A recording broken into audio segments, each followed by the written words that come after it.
সন্ধ্যায় সোফায় বসে বসে চায়ের কাপে চুমুক দিয়ে টিভি দেখায় ব্যস্ত ফারহা। অনেক কষ্টে আজ কলেজের সিচুয়েশনটা ম্যানেজ করেছে। একেবারে হাতে পায়ে ধরার মতো যা তা অবস্থা হলো আজ।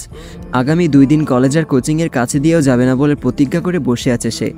অল্পের জন্য মান-ইজ্জতটা বেঁচে গেল আজ, নাইলে জুনিয়র ছেলের সাথে এসব কেলেঙ্কারি মান-ইজ্জত যেইটুকু আছে ওটাও হারাতে হতো আজ সবার সামনে। মা একটু আগে নাস্তা দিয়ে বলে গেল তাড়াতাড়ি খেয়ে পড়তে যা। মায়েদের কথাগুলো খুব কঠোরভাবে বললেও সন্তানের কাছে তা খুবই মিষ্টি শাসন। তাই হয়তো মায়ের বকাঝকাগুলো সন্তানরা এক কান দিয়ে নিয়ে অন্য কান দিয়ে বের করে দেয়। ফারহাও তার ব্যতিক্রম নয়। মায়ের কড়া করে বলে যাওয়া কথাটা কানে না নিয়ে টিভির দিকে তাকিয়ে আছে সে। একটু পর ঘরে আসে ফারদিন। সন্ধ্যার পর ফারহাকে টিভির সামনে দেখে কোমরে 2 হাত দিয়ে কিছুক্ষণ দাঁড়িয়ে থাকে সেখানে। এরপর মা সামনে আসতেই বলে, তোমার মেয়ের তো দেখি দিন দিন খুব উন্নতি হচ্ছে মা। মা চায়ের কাপ ও নাস্তার প্লেটটা নিতে নিতে বলল, সেই তো অনেক আগে থেকেই। এই বাড়িতে কি এখন আর আমার কথার কোনো মূল্য আছে? কিছু বললে তা তো কথা বলে মনেই হয় না কারো। ফারদিন বলল, আমি বাড়ির কথা বলছি না, কলেজের কথা বলছি। খুব ভালোই তো সুনাম শুনছি তোমার মেয়েকে নিয়ে। ইনশাল্লাহ আমাদের ফারহা খুব শীঘ্রই সফলতার উচ্চ শিখরে পৌঁছে যাবে। ফারদিনের মুখে এটা শুনেই জিভে ছোট্ট করে কামড় কাটে ফারহা। আবরার স্যার এসব কথা ভাইয়াকে বলতে গেল কেন? কত রিকোয়েস্ট করে বেঁচে এসেছে যেন বাড়িতে কেউ এসব না শুনে, কিন্তু স্যার এটা কি করলো? ভাইয়াকে বলেই দিল। তাহলে এত রিকোয়েস্ট সব বৃথা গেল? তখনই ফারদিন আবার বলে, আজ আবরারের সাথে দেখা হওয়ার পর বলল, দিন দিন ফারহার লেখাপড়ার অবনতি ঘটছে, পড়াশোনায় কোনো মন নেই, কোচিংয়ের পড়া তো দিতেই পারে না, হোমওয়ার্ক পর্যন্ত কমপ্লিট করে না। ফারদিনের কথা এবার একটু স্বস্তির নিঃশ্বাস ফেলে সে। যাক, তাহলে কিছু বলেনি। ফারদিন টিভি অফ করে দিয়ে বলল, যা সোজা গিয়ে পড়তে বস, না হলে এক্সামের পর ডিমগুলো বিক্রি করার জন্য একটা দোকান খুলে বসতে হবে। ফারহা হেসে বলল, গুড আইডিয়া, তবে দোকান খোলার কি দরকার? ওগুলো আমরা পাইকারি দরে বেচে দিব। ফারদিন নিরাশ হওয়ার ভঙ্গিতে আবারও কোমরে 2 হাত রেখে ফারহার দিকে তাকায়। আজ সন্ধ্যার পর চলে যাচ্ছে মাহিন। সকালে আইরিনের বাসায় খবর এসেছে সন্ধ্যায় মাহিন বেরিয়ে যাবে আইরিনকে নিয়ে ওই বাড়িতে যেতে। ফোন দিয়ে মাহিনের মা এই কথাটা বলল, আর মাহিনের বাবা নাকি ব্যস্ত, তাই আগে বলতে পারেনি। আর মাহিনকে বলেছিল আইরিনকে নিয়ে যেতে, বাট মাহিন আসেনি। সোফায় বিষণ্ণ মনে বসে আছে আইরিন। এমন সময় আবরার তার পাশে এসে বসে। আইরিনের দিকে চেয়ে বলে, তোর ফোনটা দে তো। আইরিন একটু অবাক হলো, তবুও প্রশ্ন না করে ফোনটা বাড়িয়ে দেয়। আবরার ফোনটা কিছুক্ষণ দেখে আইরিনকে বলল, তোর আর মাহিনের মাঝে কি কোনো ঝামেলা হয়েছে? আবরার যেন কিছু বুঝতে না পারে তাই আইরিন একটু অবাক হওয়ার ভঙ্গিতে বলল, কই না তো, সব ঠিকঠাকই তো আছে। আবরার ফোনটা দিয়ে বলল, তোর কল লিস্টে মাহিনের নাম্বারের কলটা ছিল আজ থেকে 6 দিন আগের, তাও শুধু একটা কল। আইরিন একটু থতমত খেয়ে মিথ্যা সাজানোর চেষ্টা করে বলল, আরে কথা হয়তো প্রতিদিন, ও খুব ভালো, আমি নাম্বারগুলো এমনি ডিলিট করে দিই, তাই কল লিস্টে নেই। আর তুমি হঠাৎ এসব বলছো কেন ভাইয়া? ও হ্যাঁ, বুঝেছি, সে আমাকে এখানে রেখে গেছে আর শেষ দিনও নিতে আসেনি, তাই তো? তাহলে শুনো কাহিনী। তোমাদের জন্য খুব খারাপ লাগছিল আমার, তাই তাকে বললাম তোমাদের কাছে চলে আসবো। সে তো আমাকে আসতেই দিচ্ছিল না, কিন্তু তোমাদের জন্য আমার কান্না পাচ্ছিল দেখে পরে রাজি হলো। এখন একটি অ্যাড চলবে, আপনারা চাইলে স্কিপ করতে পারেন। ওয়ানেক্স হচ্ছে সবচেয়ে বিশ্বস্ত বুকমেকার, যা পিএসজি এবং সিরিয়া অ্যাপের অফিসিয়াল পার্টনার। খুব শীঘ্রই ইন্ডিয়ান প্রিমিয়ার লিগ শুরু হতে চলেছে এবং এটি সবচেয়ে বড় সুযোগ আপনার প্রিয় দলকে সমর্থন করার। এই অ্যাপে আপনি cricket, football, tennis live match দেখতে এবং তাদের স্কোর ভবিষ্যৎবাণী করে সহজে অর্থ উপার্জন করতে পারবেন। সেই সাথে বিএমডব্লিউ গাড়ি, আইফোন, ল্যাপটপ এবং আরো অনেক নগদ পুরস্কার জেতারও সুযোগ রয়েছে। এই অ্যাপটিতে আপনি crash, crystal, under and over 21 ইত্যাদি গেম খেলে সহজেই আয় করতে পারবেন। আপনি বিকাশ, নগদ, ব্যাংক, ক্রিপ্টো, পেপাল এবং অন্যান্য সহজ পদ্ধতির মাধ্যমে সহজেই আপনার জেতা টাকা তুলতে পারবেন। এখানে আপনি 24 ঘন্টা 7 দিন গ্রাহক সহায়তা পাবেন। তাই এখনই পিন কমেন্টের লিঙ্ক ব্যবহার করে রেজিস্ট্রেশন করুন অথবা গুগলে ওয়ানেক্স সার্চ করে রেজিস্ট্রেশন করুন। আর হ্যাঁ, রেজিস্ট্রেশনের সময় আমার প্রোমো কোড ওয়ানমারুফ ব্যবহার করে প্রথমবার ডিপোজিটে 20,000 টাকা পর্যন্ত জেতার সুযোগ পান। আর প্রতিদিনই আমাকে নিতে আসবে বলতো, কিন্তু আমি আরেকদিন বলে তাকে মানা করেছিলাম। তাই গতকাল বললাম আজকে তোমাদের সাথেই যাব। এক নাগারে কথাগুলো বলে গেল আইরিন, যেন আবরার কোনো পাল্টা প্রশ্ন করতে না পারে। হয়তো খুব বুদ্ধি খাটিয়ে মিথ্যাটা সাজিয়েছে সে। আবরার আর কিছু না বলে কিছুক্ষণ তীক্ষ্ণ দৃষ্টিতে তাকিয়ে সেখান থেকে চুপচাপ চলে গেল।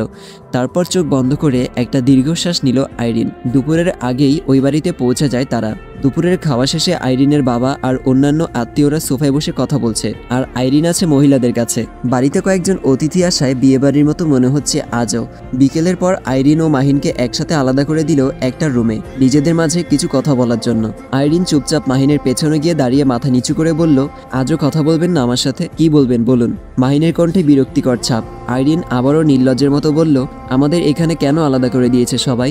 মাহিন আবারও সোজাসুজিভাবে বলল, সেটা আপনিই জানেন। ওরা বলল আর আপনি কেন ঢুকে পড়েছেন? আইরিনের একটু মন খারাপ হলেও চুপচাপ রইল, কারণ সে চায় না যাওয়ার মুহূর্তে কারো মুড নষ্ট করতে। তবুও মাথায় একটা প্রশ্ন সবসময় তাকে খুব ভাবায়, যেটার উত্তর মাহিন চলে গেলে তার জানা হবে না।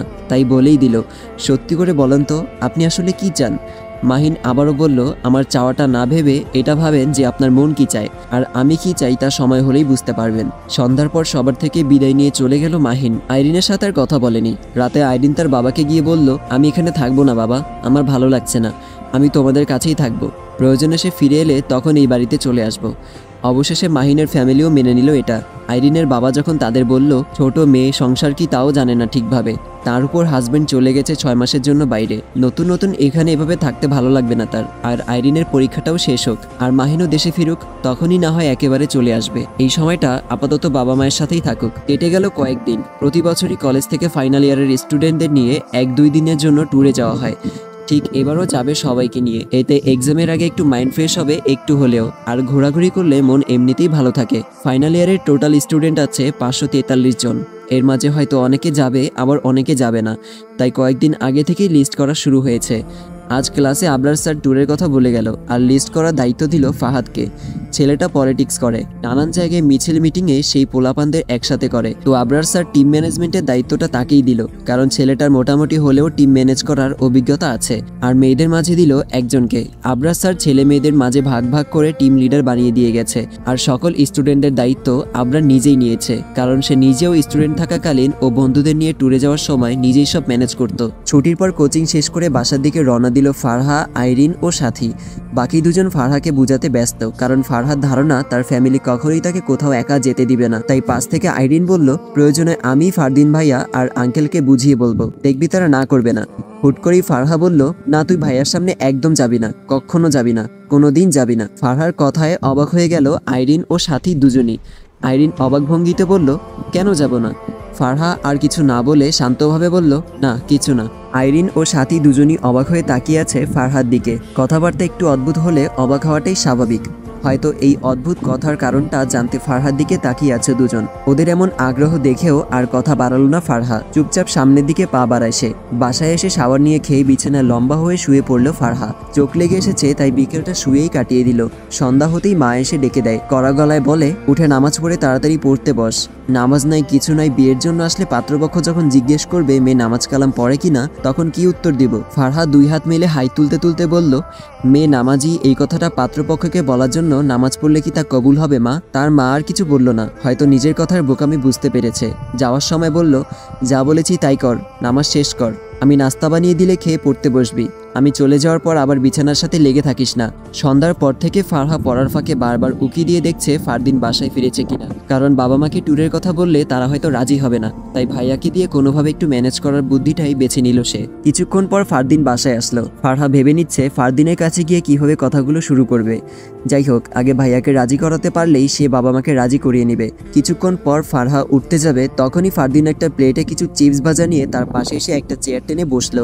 মাস্টারের মতো ফারহার বইটা টেনে নিয়ে বলল, আজ দেখি তোর পড়ালেখার দৌড় কতটুকু, ক্লাস আর কোচিং এর পড়া কতটুকু থাকে, আর তুই কতটুকু কমপ্লিট করিস। ক্লাসের সব পড়া কমপ্লিট করে আমার কাছে পড়া দিয়ে তারপর ঘুমাতে যাবি আজকে। ফারহা প্লেট থেকে চিপস নিয়ে খেতে খেতে বলল, ভাইয়া একটা কথা ছিল। ফারদিন বই উল্টে দেখতে দেখতে বলল, বল, তোমাকে সবচেয়ে বেশি ভালোবাসে কে জানো? জানি মা।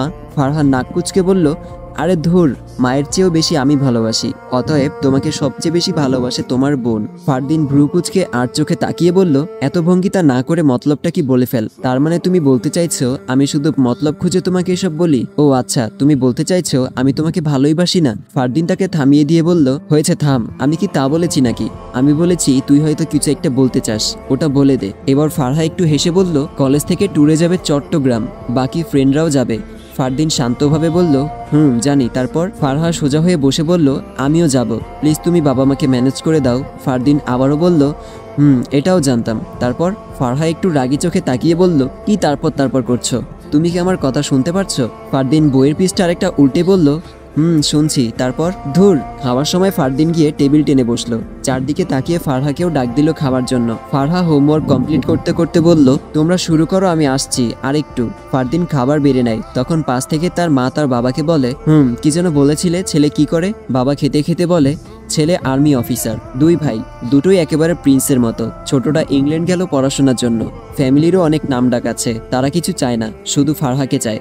আরও বলল, আমাদের কিছুই করতে হবে না, আমাদের এখানেও কোনো খরচ করতে হবে না, যা যা প্রয়োজন হবে ওগুলোও সব তারাই দিবে। ফারহার মা ড্যাব ড্যাব করে তাকিয়ে বলল, তুমি কি বললে? ফারহার বাবা খেতে খেতে বলল, এখনো কিছু বলিনি, শুধু বলেছি তোমাদের ও ফারহার মতামত নিয়ে তারপর জানাবো। ফারহার মা বলল, আমাদের মতামত নেওয়ার কি আছে, সম্বন্ধ যেহেতু খারাপ না, তাহলে তুমি কথা বলেই সব এগিয়ে রাখো। এর মাঝে ফারদিন বলল, এটা কি বলছো মা? বিয়েটা ফারহা করবে, আমরা না, তাই তার মতামত নেওয়াটা সবচেয়ে বেশি জরুরি। আর বাবা তো ঠিক কাজটাই করেছে, পরে জানাবে বলেছে। তখনই ফারহাও এসে চেয়ার টেনে বসে বলল, কি আলোচনা করছো ভাইয়া? ফারদিন বোনের দিকে চেয়ে বলল, তোর কথাই বলছি। কি যেন ট্যুরের কথা বলছিলি তখন? ওটাই বলছিলাম।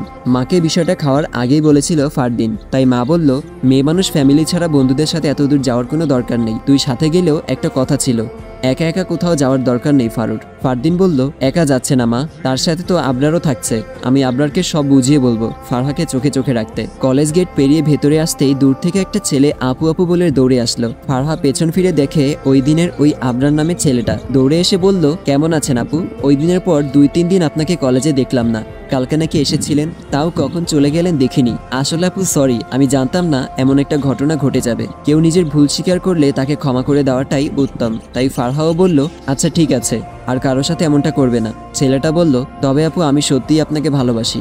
গত 2-3 দিন আপনাকে না দেখে সত্যিই আমি ঘুমাতে পারিনি রাতে, খুব ব্যথা করেছিল বুকের বাপাসটায়। ফার্মেসিতে গেলাম, তারা বলল এই ব্যথার ঔষধ তাদের কাছে নেই। বিশ্বাস করেন আপু, এখন আপনাকে দেখে ব্যথাটা একেবারে চলে গেছে। ফারহা কোমরে 2 হাত রেখে রাগী দৃষ্টিতে ছেলেটার দিকে তাকিয়ে আছে। হিজাব পরায় হয়তো রাগটা প্রকাশ পাচ্ছে না, তবুও রেগে আছে, তার চোখ দেখলেই বোঝা যাচ্ছে। মায়াবী চোখ দুটো রাগীর লুক নিয়ে তাকিয়ে আছে। বলে কি এই ছেলে, ট্যুরের জন্য জনপ্রতি 1000 করে। তাই ফারহা ফারদিনের থেকে টাকা নিয়েই কলেজে এসেছে জমা দেওয়ার জন্য। মেয়েদের টিম লিডার শর্মির কাছে টাকা জমা দিতে গেলে সে বলে, আইরিন আর ফারহার টাকা অলরেডি আবরার স্যার দিয়ে দিয়েছে, আপনি না হয় আইরিনের টাকা দিয়েছেন বোন হিসেবে, তাই বলে আমারটা দিতে গেলেন কেন? আবরারের সামনে দাঁড়িয়ে কথাটা বলল ফারহা। আবরার সোজাসুজিভাবে বলল, কারণ তুমিও তো আইরিনের মতো আমার আরেকটা বোন, তাই। ফারহা আবারও বলল, দরকার নাই আমার এত ভাইয়ের বন্ধু হলে কি ভাই হয় নাকি? ভাই হলে ওই দিন কীভাবে চিঠিগুলো প্রিন্সিপাল স্যারের কাছে দিয়েছিলেন? আমি না হয় একটু আবেগী হয়ে গিয়েছিলাম, তাই কিছু না ভেবে সোজা আপনার কাছে গিয়ে না বুঝে এসব বলে ফেলেছিলাম। ব্যাপারটা আপনি আমাকে বুঝিয়ে বললেই পারতেন। অফিস রুমে গিয়ে এভাবে অপমান করার প্রয়োজন ছিল না। আর এখন আসছেন ভাই সাজতে। লাগবে না আমার এত ভাই, আপনি আমার কেউ না। স্যার মানে শুধুই স্যার। এক নিঃশ্বাসে কথাগুলো বলে কয়েকটা শ্বাস নিল ফারহা। আবরার এক দৃষ্টিতে ফারহার দিকে তাকিয়ে আছে। মেয়েটা আজ এত কথা বলছে কেন? অল্পতেই এত অভিমান কেন তার? চুপচাপ দাঁড়িয়ে ফারহাকে বোঝার চেষ্টা করছে সে। পাশ থেকে আইরিন ফারহার হাত ধরে টেনে একপাশে নিয়ে গিয়ে বলল, কি করছিস এগুলো? একটানা তো বলেই গেলি, কার সামনে বলেছিস তা মাথায় আছে তো? বিয়ের আগে যদি এত কথা শোনাতে থাকিস তাহলে তো বিয়েই করবে না তোকে। ফারহা বলল, আমার এত খারাপ দিন আসে নাই তোর ভাইয়ের মতো একটা খচ্চরকে বিয়ে করব। আইরিন নিশ্চুপ হয়ে তাকিয়ে থাকে। হঠাৎ করেই হেসে দিল, যেন এতক্ষণ হাসিগুলো পেটের ভেতরে আটকে ছিল তার। আসসালামু আলাইকুম এভরিওয়ান, আজকের পর্বটা এখানেই শেষ করছি। আর আমার ভয়েস কন্ডিশন তো আজকে একদমই খারাপ। আমার অডিয়েন্স যারা আছেন তারা জানেন আমার সর্দির প্রবলেম আছে, তো জানি না আজকের পর্বটা আপনাদের শুনতে কেমন লেগেছিল। যাই হোক, আজকের জন্য এই পর্যন্তই। দেখা হচ্ছে পরবর্তী ভিডিওতে। সবাই সুস্থ থাকবেন, ভালো থাকবেন, আল্লাহ হাফেজ।